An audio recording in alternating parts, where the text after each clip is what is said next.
Hello दोस्तों, YouTube Aditya classes में आपका स्वागत है और बहुत बहुत धन्यवाद आपके द्वारा जो लास्ट अभी मैं वीडियो कल जो डाला था उस वीडियो को आप लोगों ने काफ़ी सराहा और लगभग 10 घंटे में 100 से अधिक उसमें सब्सक्रिप्शन मिले हैं।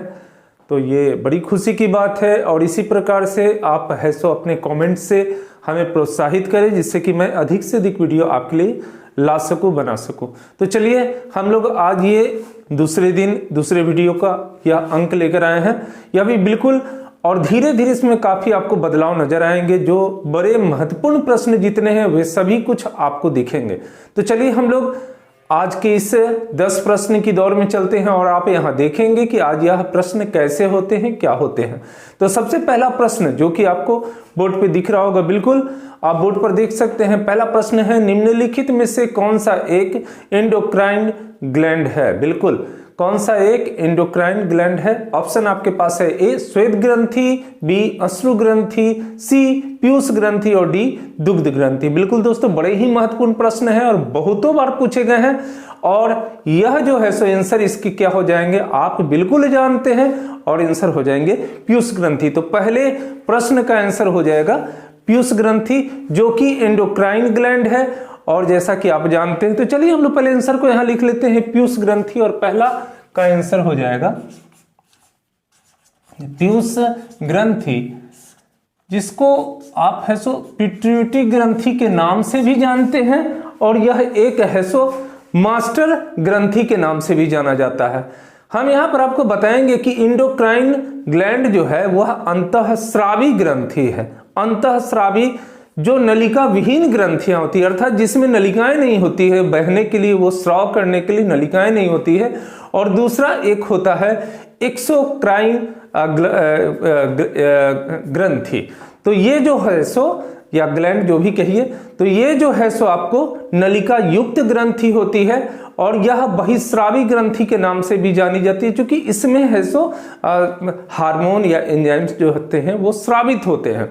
तो इसीलिए यह दो तरह के होते हैं। अभी मैं पीयूष ग्रंथि की बात कर रहा हूं, तो पीयूष ग्रंथि मास्टर ग्रंथि के नाम से भी जाना जाता है और यह है सो मस्तिष्क हमारे शरीर के तालू के ऊपर में एक मटर के दाने की तरह बहुत ही छोटा सा वह आकृति होता है। अगर उसकी बात करें तो वह 0.6 ग्राम उसके वजन होते हैं। ये आपको है सो पीयूष ग्रंथि सभी जो हमारे बॉडी की जितनी भी ग्रंथियां हैं उस पर एक नियंत्रण का कार्य यह करती है। तो चलिए हम लोग क्वेश्चन नंबर 2 की ओर बढ़ते हैं और क्वेश्चन नंबर 2 बिल्कुल आपके बोर्ड पर आपको नजर आ रहा होगा और क्वेश्चन नंबर 2 है, तृतीय बौद्ध संगति कहां की गई थी? बिल्कुल दोस्तों, तृतीय बौद्ध संगति कहां की गई थी? आप जैसा कि जानते हैं कि ये बौद्ध संगतियां अर्थात बौद्ध सम्मेलन किए जाते थे।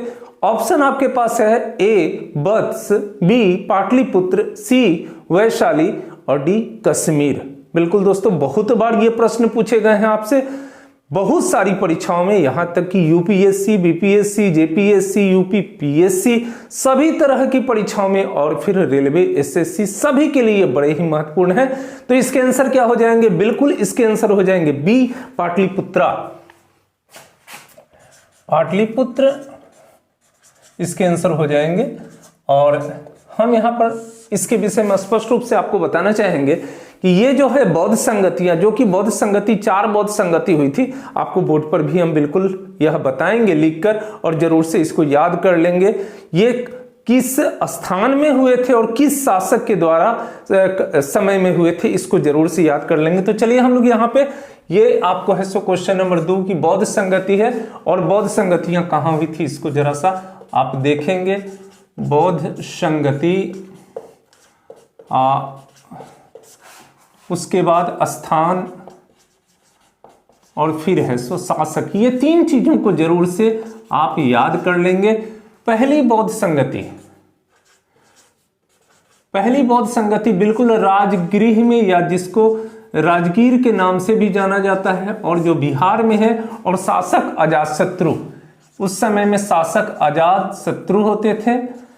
तो ये क्वेश्चन आपको बहुत बार इधर। फिर दूसरी बौद्ध संगति वैशाली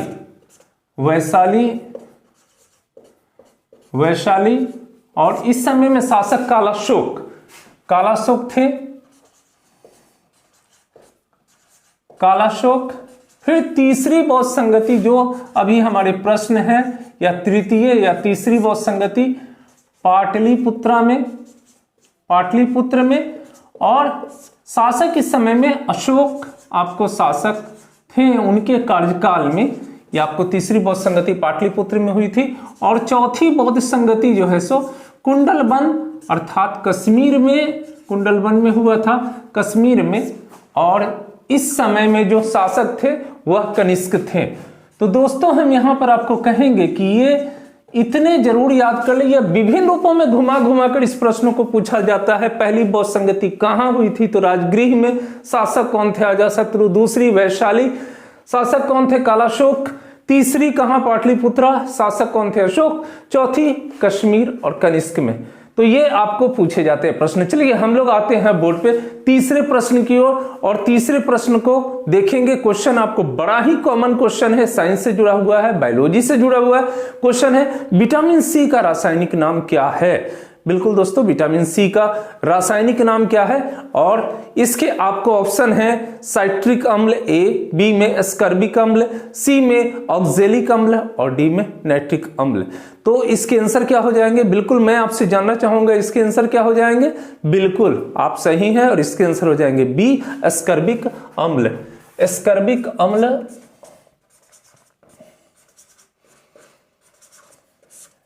एस्कर्बिक अम्ल इसके आंसर हो जाएंगे। और चलिए हम इससे जुड़े हुए कुछ बातों को आपको शेयर करना चाहते हैं। ये जो है विटामिन सी, वह मूलतः खट्टे पदार्थों में नींबू, संतरा, नारंगी, टमाटर या फिर आंवला, इस तरह के खट्टे पदार्थ में है। सो यह मूल रूप से पाया जाता है। और इसकी कमी से स्कर्विक नामक रोग हो जाती है, स्कर्विक नामक रोग होती है। और चलिए हम थोड़ा सा, चूंकि यहाँ पे हम लोग विश्लेषण थोड़े करते हैं, तो विटामिन की चर्चा कर ले। ये विटामिन जो है, यह विटामिन दो रूपों में आपको जल में घुलनशील होते हैं, वसा में घुलनशील होते हैं। कौन से जल में घुलनशील होते हैं, क्योंकि परीक्षाओं में ये पूछे जाते हैं। तो जल में घुलनशील विटामिन बी और सी, ये दो जो है सो जल में घुलनशील है, वसा में बाकी उनको छोड़कर सभी, अर्थात ए, डी, ई, के। तो ये प्रश्न भी आपको पूछे जाते हैं, जिसको आपको है सो ध्यान देना है और याद कर लेना है। चलिए हम लोग क्वेश्चन नंबर 4 की ओर बढ़ते हैं। क्वेश्चन नंबर 4 बड़ा महत्वपूर्ण, यह भी आपके लिए प्रश्न है। और क्वेश्चन नंबर 4 है, भारत एवं चीन के मध्य अंतरराष्ट्रीय जो सीमा रेखा है वह किस नाम से जानी जाती है। अंतरराष्ट्रीय सीमा रेखा किसके बीच, भारत और चीन के बीच। ऑप्शन आपके पास है red Cliff line, McMahon line, Durand line और माउंट बेटन लाइन। तो बिल्कुल दोस्तों इसका आंसर हो जाएगा मैकमोहन लाइन। और क्वेश्चन नंबर 4 के हो जाएंगे मैकमोहन लाइन, मैकमोहन लाइन। और जैसा कि आप जानते हैं कि ये मैकमोहन लाइन वर्तमान में अरुणाचल प्रदेश के सीमा से जुड़े हुए जो चीन के हिस्से हैं वहां पर यह विस्तारित है, वहीं पर वो विस्तृत रूप से यह लाइन खींची हुई है। और ये जो थे मैकमोहन, यह उस समय में विदेश सचिव थे जिस समय में यह स्थापित किया गया था। और ब्रिटिश सरकार और उस समय में तिब्बत सरकार के मध्य जो है सो यह समझौता 1914 में हुआ था, 1914 में हुआ था। 1914 में उन दोनों के बीच यह समझौता करके यह रेखा निर्धारित की गई थी, लेकिन चीन कभी भी इसको मानने को तैयार नहीं था। और उस समय में चीन के तिब्बत की स्थिति भी उतनी अच्छी नहीं थी, स्वतंत्र जरूर थे लेकिन एक कमजोर आप कहेंगे वहां पे है सो प्रांत थे। और जिसके वजह से बाद में चीन 1950 में 50 में उस पर कब्जा कर लिया। और फिर वह है सो रेखा का भारत के साथ एक अच्छा खासा विवाद बना रहा। और आप जैसा जानते होंगे या फिर जान लीजिए कि 1962 ईस्वी में इसी को लेकर युद्ध हुआ था, भारत और चीन के बीच यह युद्ध हुआ था। तो चलिए हम लोग आगे बढ़ते। ये जितने भी चीज मैं विश्लेषण के रूप में आपको बता रहा हूं, जरूर से आप इसको गौर से सुनिएगा, इससे भी जुड़े हुए बहुत सारे प्रश्न बनते आएंगे। क्वेश्चन नंबर 5 की ओर बढ़ते हैं। निम्न में से किसने 8 अप्रैल 1929 को विधानसभा पर बम फेंका था। बड़े ही महत्वपूर्ण प्रश्न है दोस्तों। विधानसभा पर 1929 में 8 अप्रैल को किसने बम फेंका था। ऑप्शन आपके पास है, ए भगत सिंह एवं राजगुरु, बी सुखदेव एवं राजगुरु, सी भगत सिंह एवं बीके दत्त अर्थात बटुकेश्वर दत्त, और डी राजगुरु एवं बटुकेश्वर दत्त। तो बिल्कुल दोस्तों यहाँ पर आप जानते होंगे कि ये जो है सो बम फेंके गए थे भगत सिंह और बटुकेश्वर दत्त के द्वारा। तो इसके आंसर हो जाएंगे सी और भगत सिंह एवं बटुकेश्वर दत्त के द्वारा, एवं बटुकेश्वर दत्त, या फिर बटुकेश्वर दत्त और इससे बीके दत्त वहां लिखा हुआ है। तो ये बटुकेश्वर दत्त। अब यहां पर हम लोग थोड़ा सा जान ले कि आखिर ये जो है सो घटना को अंजाम क्यों दिया गया था भगत सिंह को। तो जैसा कि आप जान ले कि ये एक दमनकारी बिल लाए जा रहे थे इस समय में असेंबली में, उस समय के विधानसभा में, जिसका नाम था पब्लिक सेफ्टी बिल और दूसरे का नाम था ट्रेड डिस्प्यूट बिल। ये दोनों आपको लाए जा रहे थे वहां पे सदन में, बिल को पेश किया जा रहा था। यह कहीं एक दमनकारी बिल था जो क्रांतिकारियों को भा नहीं रहे थे, और जिसके वजह से इन लोगों के द्वारा है सो एक निर्णय लिया गया आपस में कि हम लोगों को बम फेंक के सरकार को यह अलर्ट कर देना है कि क्रांतिकारी अभी आपकी इस तरह की दमनकारी बिल के पक्ष में नहीं है। और उसके बाद जब यह है सो पेश जब भी किया जा रहा था असेंबली में, तो उस जगह का चयन कर जिससे कि किसी को हानि ना हो, और इनके द्वारा बम फेंका गया भगत सिंह और बटुकेश्वर दत्त के द्वारा। और देखिए ये जांबाज जो क्रांतिकारी थे हमारे, वहां पे खुद खड़े रहकर अपनी गिरफ्तारियों को दिए, और गिरफ्तारी के बाद इनकलाब जिंदाबाद के नारे लगाते हुए वहां से जेल की ओर गए। तो ये हमारे क्रांतिकारी हैं। तो यहां पर बहुत सारे प्रश्न पूछे जाते हैं परीक्षाओं में कि भगत सिंह और राजगुरु को जिस बम घटना में गिरफ्तार किया गया था उस समय में कौन से दो बिल पेश किए जा रहे थे, या फिर ये घटना हुई थी तो किस तारीख को हुई थी। ऐसी बहुत सारी प्रश्न बनते हैं, तो उसको भी आप लोग जरूर से देखेंगे। चलिए क्वेश्चन नंबर 6 की ओर हम लोग बढ़ते हैं। और क्वेश्चन नंबर 6, रेशम का उत्पादन किससे होता है। बड़ा कॉमन क्वेश्चन है, रेशम का उत्पादन किससे होता है। और ए में है रेशम कीट के अंडे से, बी में है रेशम कीट के प्यूपा से, सी रेशम कीट के लार्वा से, और डी है श्रम कीट के द्वारा। आंसर जो है थोड़े आपको कंफ्यूज करते हैं, लेकिन यहां पे गौर करने की बात है। ऐसी बहुत सारी परीक्षाओं में जो है आंसर को इस प्रकार से बना दिया जाता है कि आपके लिए समस्या वहां उत्पन्न होती है। तो थोड़ी गहराई से आंसर को देखने की आवश्यकता है, और यहां पर आप गौर करेंगे तो बिल्कुल आंसर जो है सो सी है, रेशम कीट के लार्वा से। रेशम कीट के लार्वा से,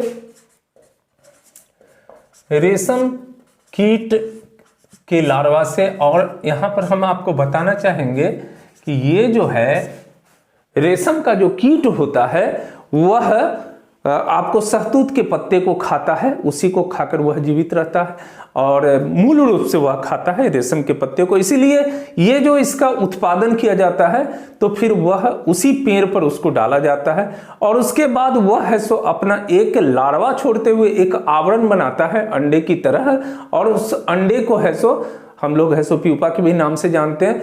वो अंडे को बनाता है, बाद में जब है सो उसकी एक उम्र हो जाती है और खुद को अंदर वह है सो बंद कर लेता है, उस है सो प्यूपा के अंदर बंद कर लेता है। बाद में एक उम्र के बाद मतलब कुछ दिनों के बाद, उसका एक निश्चित समय है, उसके बाद उसको है सो गर्म पानी में उबालकर उस धागे को निकाला जाता है, तो रेशम का धागा बनता है जिससे रील बनाया जाता है और बाद में कपड़े तैयार किए जाते हैं। तो ये रेशम का है सो उत्पादन किया जाता है। इस रेशम के पालन को हम लोग सेरीकल्चर कहते हैं। बड़े बड़े बागान होते हैं जहां पर तो शहतूत के पेड़ होते हैं, वहां पर उन कीटों को डाला जाता है और बाद में वह है सो वहां प्यूपा के रूप में लटकते हैं और वहां से है सो धागे बनाए जाते हैं। तो एक तो महत्वपूर्ण यह भी प्रश्न बार बार परीक्षाओं में पूछे गए हैं कि रेशम कीट के पालन को हम लोग क्या कहते हैं, तो सेरीकल्चर कहते हैं। फिर यह भी प्रश्न पूछा जाता है कि ये किस चीज को ज्यादा खाते हैं, तो फिर शहतूत के पत्ते को। और एक और बड़े महत्वपूर्ण प्रश्न पूछे जाते हैं कि रेशम का सबसे अधिक उत्पादन किस राज्य में होता है, तो बिल्कुल दोस्तों कर्नाटक राज्य में रेशम का सबसे अधिक उत्पादन होता है। चलिए हम लोग आगे बढ़ते हैं, क्वेश्चन नंबर 7 को हम लोग देखेंगे। चलिए दोस्तों हम लोग क्वेश्चन नंबर 7 की ओर बढ़ते हैं और क्वेश्चन नंबर 7 को देखिएगा। क्वेश्चन नंबर 7 है, निम्नलिखित में से कौन एक ट्रैफिक पुलिस के नाम से जाना जाता है। निम्नलिखित में से कौन एक ट्रैफिक पुलिस के नाम से जाना जाता है। ऑप्शन ए है गोल्जी काय, बी है राइबोसोम, सी है लाइसोसोम और डी है माइटोकॉन्ड्रिया। तो यहाँ पर आपके आंसर क्या हो जाएंगे? तो बिल्कुल ये सभी एक कोशिकांग है, कोशिका के अंग हैं। तो गोल्जी काय इसके साथ के आंसर हो जाएंगे गोल्जी काय,